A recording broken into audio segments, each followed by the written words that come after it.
Big news is coming for anyone who tracks patent or trademark ownership. If you've ever found the USPTO's old assignment search tools confusing or slow, get ready for a major upgrade. On October 20, 2025, the USPTO is launching a brand new assignment search system, replacing both patent assignment search and assignments on the web.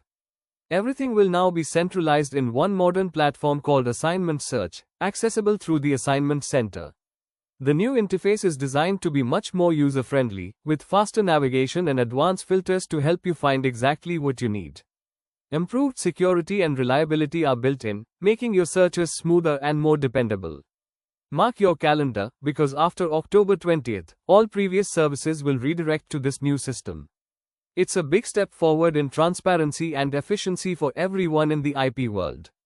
If you found this update helpful, make sure to hit that like button, subscribe for more IP and legal tech updates.